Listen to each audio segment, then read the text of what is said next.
Welcome to Amazing Words, ladies and gentlemen. I'm here with Joseph Phelan and Michael Arena, and we're here to discuss our predictions for the 2014-2015 NBA season. Now, both of these guys have picked the same exact teams to be in the Eastern Conference playoffs, but Joseph actually picked the Cleveland Cavaliers to finish as the top seed. Joe, can you tell us why? Offensively, I just think the Cavs are so much better than any other team in the Eastern Conference.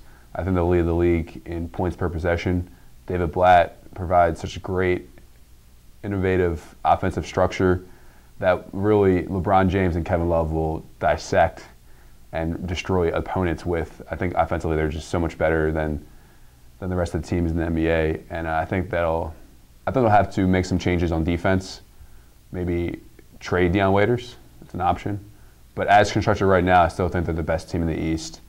And I think Kyrie Irving, Kevin Love, Dion Waiters will all benefit from playing with LeBron James.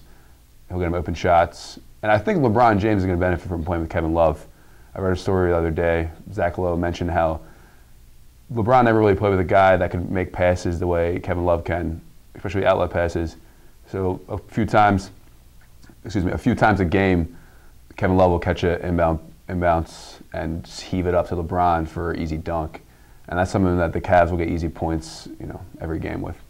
Mike, why do you think the Bulls are going to finish with the top seed in the Eastern Conference? Well, the way I see it is, I agree with Joe. I believe that the Cavs are going to be a very good team, but what's going on in Chicago right now with Coach Thibodeau, it's been a process. It's been a long, it's more like a system. It's a program is probably the best word to describe it, and they have veteran guys. They improve with adding Pau Gasol and a guy like Doug McDermott coming into his rookie year.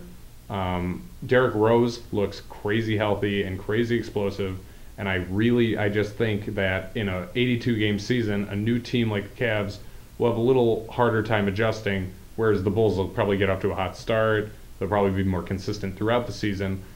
Not to say that the Cavs necessarily are a worse team for it, but in terms of record and seeding, I think that'll just benefit Chicago. I think when I look at the Cleveland Cavaliers, the improvements that they've made throughout their entire roster is the reason why I would pick them to be the number one seed in the Eastern Conference. I understand that they are a new team. They have to build chemistry. They have a new head coach. I think that, you bring in Kevin Love, he's probably the best power forward in the game. LeBron James is the best player in the game. Kyrie Irving is one of the best point guards, if not the most talented point guard in the league. When you also add in Mike Miller, the additions of a James Jones off the bench as a veteran leader, the additions of Sean Marion, You also bring in the fact that they have young guys like Dion Waiters and Dellavedova with Anderson Varejao and Tristan Thompson as their bigs. I think this Cleveland Cavalier team is going to be more talented than the Miami Heat team was that struggled when they first were assembled back in 2010. And as well, I picked the Detroit Pistons to make it to the NBA playoffs this year. Neither one of these gentlemen did, and I think that the Pistons are going to be a much better effective team because they have the addition of Stan Van Gundy, who's never had a losing season in his career coaching in the league. I think you look at the talent level they have of Greg Monroe and Andre Drummond, Josh Smith. You bring in Caron Butler, DJ Augustine. All are great pieces that the Pistons can use, and under the right tutelage, if they maximize their potential, are really a dangerous team in the Eastern Conference. And that brings us over to the Western Conference, where we all agreed upon 7 teams to make it, and that's the Spurs, the Thunder, the Clippers, the Mavs, the Blazers, Warriors, Rockets, and Pelicans.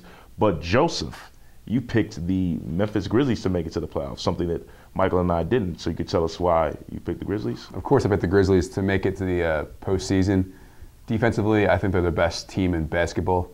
Last year, Marc Gasol missed a chunk of games. He came back. They were 18-19 when he came back. They went 32-13 down the stretch with him in the lineup. He's the best defensive player in basketball. And they added some offensive pieces too in the draft. Jordan Adams, sharpshooter from UCLA. He can give him some minutes off the bench, along with Vince Carter, who's a proven scorer in the NBA. He did it last year for the Dallas Mavericks. Last year, Tayshaun Prince was the worst small forward in basketball, and they upgraded that with Vince Carter, who can play the 3 a little bit. And I just think that the way they're assembled right now, defensively, there's no one better than them in the Western Conference. And the Eastern Conference Indiana Pacers are obviously going to take a step backwards. So overall, I think the best defensive team in the NBA is the Memphis Grizzlies, and there's no way the best defensive team in the NBA is not going to make the playoffs.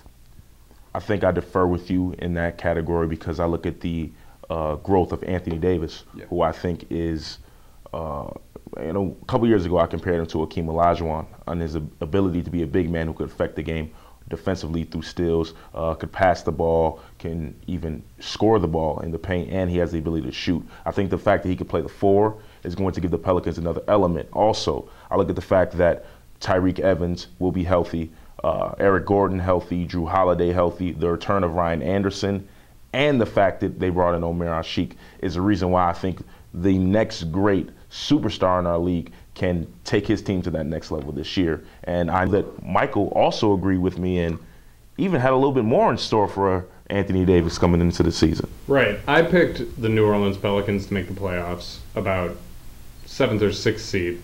And I did that because I really believe in Anthony Davis. I believe that his perimeter game has improved.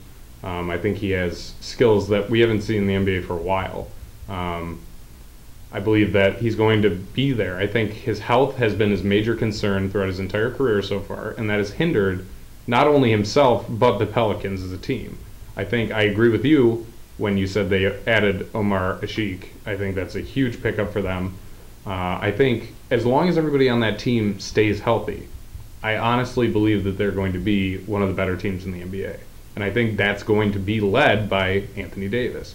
And so, with that being said, I believe that Anthony Davis is going to win the MVP this year. I think he's going to put up insane defensive and offensive numbers. And I think in a year where LeBron's going to be transitioning to a new team, adjusting to new teammates, a guy like Derrick Rose is going to be coming back, and you don't really know. You've gotten glimpses so far of what he's going to do, but you're not 100% at this point. You can't really. I couldn't make that judgment right now. And then you go to a guy like Kevin Durant, the reigning MVP. He might be out for a little bit. That might hinder his entire MVP campaign. So I went with a guy with Anthony Davis. It's an unusual pick. It's not a typical pick, but I think if he can bring the Pelicans into the Western Conference playoffs, which is really hard, and he puts up great numbers, I think he'll be a legitimate candidate, similar to how Blake Griffin landed in about number 3 in MVP voting last year. Oh, Mike, I don't want to discount anything you have to say at all. But I just want to say that there's a guy that went back to Ohio, and how could you not say he's going to be MVP? I think it's showing a little bit of hate towards him. And Joe, what do you think about this? Yeah, I agree. I mean, I think Anthony Davis is going to have a great year, and I think that the Pelicans are going to be right there for the 7-8 seed in the 7-8 seed in the Western Conference. But there's no way he can win MVP. If he does win MVP this year, well, he might be the best player of all time because there's no way he's going to win MVP over LeBron James or Kevin Durant. LeBron James is going to average 26, 8 and 8 for the Cleveland Cavaliers in 30 minutes this year. He could if he wanted to. I don't think it's an impossibility for him to win. I think it's a stretch. I acknowledge that, but I was going down the line and I found significant reason why someone might not win MVP. Yeah. If they don't win as many games as we think they will, I think that alone hinders somebody's MVP their resume, if you will. Derrick Rose, same thing. Like if he's putting up okay numbers, they're not winning as much. He's basically out of it. KD, if they're not like top 3 in the West, and he has a little off time because of his injury, you could make the argument that he might not be in the race. But I agree with you. If LeBron puts up crazy numbers and they win like 62 games, he's probably going to win MVP. But to go along with my other predictions of the Cavs, that's going to take some time getting used to, them dropping to the 2nd seed or so, I would have to have somebody else. And granted, we haven't seen in recent history, a player that's team wasn't 1st, 2nd, 3rd in their conference win MVP. And that would be the case. If Anthony Davis had a monster year and they made a top 4 seed in the West, I think it would be like a no-brainer. Yeah, and I just think that the Pelicans, as constructed right now, the roster they have right now, they're like 6 or 7 deep. They're not deep at all. They're going to struggle at times this season. And even if they do make the playoffs as the 8 seed, Dirk Nowitzki led his team to the playoffs last year as 8 seed. He was a little bit in the MVP talk, but It was just talk. It was nothing real, unless Anthony Davis averages like 33 and like 11 or 12 or whatever. If he averages some ridiculous numbers, shoots 49% from the field, then maybe we can talk. But right now, LeBron James is my safe bet for MVP. I'm taking Anthony Davis to go from here to all the way up here, and I might not be right, but I'm going to go for it. You taking the same shot as Drake took when he was at Kentucky last week shooting the air ball, because LeBron James will win the MVP. He'll be the 5-time MVP. And the fact that he went to Cleveland, he's going to be playing with an all-star point guard, an all-star power forward, and be in a situation where there's without question that is his team, unlike the team that you mentioned earlier, the Miami Heat down in South Beach. I think he'll be in position to not only lead this team in every facet of the game. There was a meeting that he held with the entire roster before training camp began, and he told everyone their jobs and their duties. I think we've seen the best of LeBron is yet to come. And I know I may be crazy to say that, but that's what I'm going with. And we're going to take this to a different topic right now. We're going to talk about another thing we all disagreed on, and that's the Rookie of the Year. And I'm going to shout out to my friend who's really a Celtics fan. Shout out to Game 6, Michael the Arena. Who you got winning Rookie of the Year? All right. I have another unorthodox pick. I went with Marcus Smart, and this pick has conditions. The first condition is Rajon Rondo has to be traded. If Rajon Rondo is not on the Celtics by All-Star break, I could see Marcus Smart sliding into that starting spot and putting up pretty big numbers. It's pretty apparent that he's going to at least has the potential to be one of the better defenders on the perimeter in the league. He has those physical skills. He's a big-bodied point guard. I think that's going to come down to the other factors, which is how guys like Jabari Parker, Andrew Wiggins, even Nerlens Noel play in their rookie campaigns. But I, being a little bit of a homer here with my Celtic pick, I really couldn't pick one person. I think there's a lot of factors that play against a lot of the guys that are rookies this year. And so with that, all of them being pretty even in my mind, my deciding factor was that Marcus Smart plays for the Celtics and that, defense wins. Joe, who did you select to win Rookie of the Year? My Rookie of the Year is Alfred Payton from the Orlando Magic. He'll be their starting point guard. It's a bold pick considering Jabari Parker and Andrew Wiggins were the hot topics around the NBA draft boards. But Payton offers elite athleticism on defense. He's been compared to Rajon Rondo, one of my favorite players. And he's going to be great on offense in terms of getting his teammates the ball. Orlando's got some pretty talented guys, and hopefully he can give him some easy baskets throughout the season. And, Alfred Payton. When I think about who's going to win the Rookie of the Year, I think about a player who went through the most trauma this summer, and it was Andrew Wiggins. I mean, I think we tend to forget that Andrew Wiggins was an 18-year-old kid. He was drafted by the Cleveland Cavaliers. There was a big hoopla when LeBron James went back to Cleveland. And then once he was with a teammate of LeBron's, there was nothing but speculation about the trade of Kevin Love. And I can recall the ESPN conversation where he's asked on air, do you want to play for Cleveland? And do they want you to play in Cleveland? And I think that's something that you really can't look past. I think that's something he's going to learn from. His father played professional basketball. I think in Minnesota he'll have the opportunity to be the main guy, to get main shots, and I think he has something to prove. Similar to, I don't want to go this way, but we discussed this a long time about the Kobe Bryant situation and Andrew Wiggins and the overhyped, and I wasn't on the Andrew Wiggins bandwagon at that moment. But after what he experienced this summer, I think he has a lot to prove. He averaged 17 points, 5.9 rebounds at Kansas. He was not the number one option, I think, in the NBA. He talked about his conversation with head coach Bill Self from Kansas and his desire to be the man. And I think that's going to be something that he'll have the opportunity to do in Minnesota, and that's why I picked him to win the Rookie of the Year. And from there, we're going to go to the Eastern Conference again. And, Mike, we know you picked the Chicago Bulls to finish as the top seed in the East, but tell me you still not sipping the same drink and going to pick them to win the conference too. I'm sipping the drink.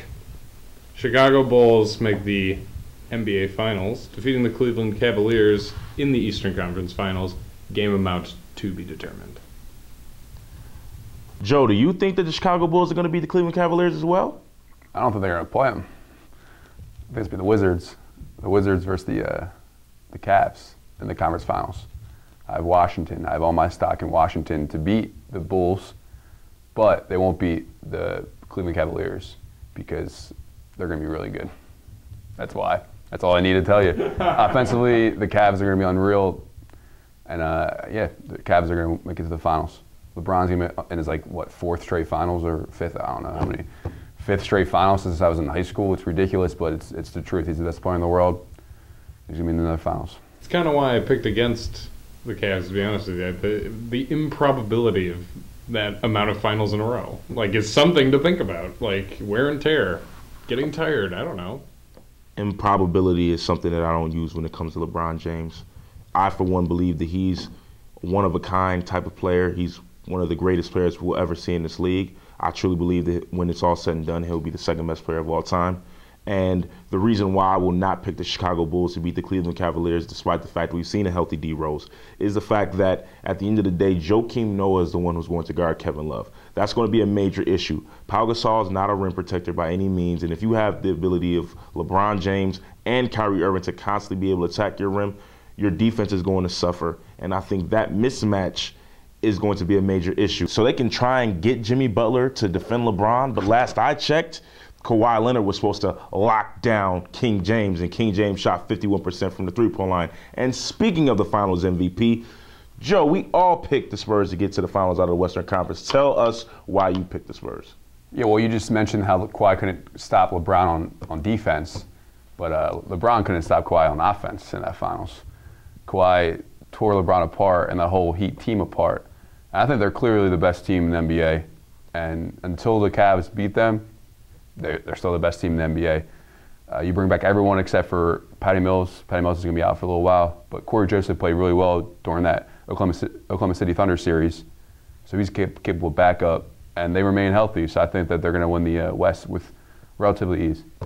Do you think they're going to win the championship as well? I do. I think they're going to win another championship. And I think Duncan and Ginobili are going to retire at the end of the season. Okay, Mike, are you sipping the same Kool-Aid Joe's sipping on the Spurs? Yes, I am. I think the Spurs will win in the NBA Finals, but they'll be playing the Chicago Bulls. And I just think a team like the Spurs, when you bring everybody back, and you're not riding the same emotional roller coaster that defending champions usually do, because you're such an experienced team. You have championship pedigree. This would be your third straight finals. And I think that's really important. Whereas when you have the Chicago Bulls, with everyone except Pau Gasol is pretty fresh to the finals. I know they've been in the playoffs, they've been in tough, long series, but I think at the end of the day, a team with the continuity and the experience and just the talent that San Antonio has, especially at the head coach position, Greg Popovich, arguably the best coach in the NBA today, I think that just pushes them over the edge. And I think that's one thing that's underrated in Cleveland. David Blatt is a rookie head coach, but he has James Posey, a two-time NBA champion, Tyronn Lue, who's worked under Doc Rivers and won championships in Boston, who's really a sought-after head coach who's getting paid a lot to be an associate head coach, Larry Drew, who's coached the Atlanta Hawks in the NBA playoffs to success in the past few years. With the combination of, like I mentioned earlier, you add in a Mike Miller, James Jones, LeBron himself. Ray Allen will be there probably by February if he's not there before tip-off. I think they have the veterans that they need with the talent to beat the San Antonio Spurs. And I know, Joe, you brought up Kawhi Leonard dominating the Miami Heat. I think two things happened in that series with San Antonio. One is the San Antonio Spurs wanted to beat the Miami Heat. They didn't want to win the championship. They wanted to beat the Heat to win the championship. That same drive is not going to be there this season. Two, Kawhi Leonard only averaged 16.9 points per game during the NBA Finals. Exclude the first two games, because the last four games he dominated that team.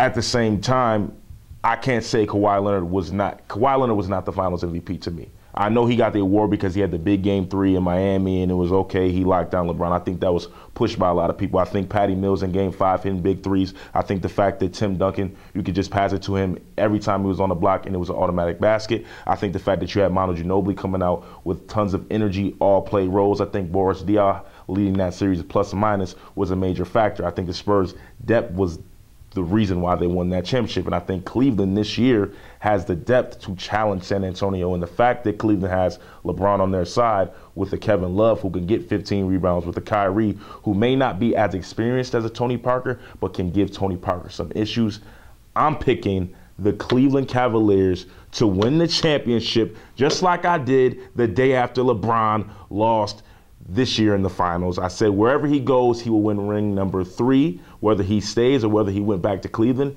and he went back. And ladies and gentlemen, that's going to be all today for AIMEzing Words. Once again, I'm Aime Mukendi. This is Michael Arena. This is Joseph Fella, and we want to thank you for watching. We'll be back in a couple weeks.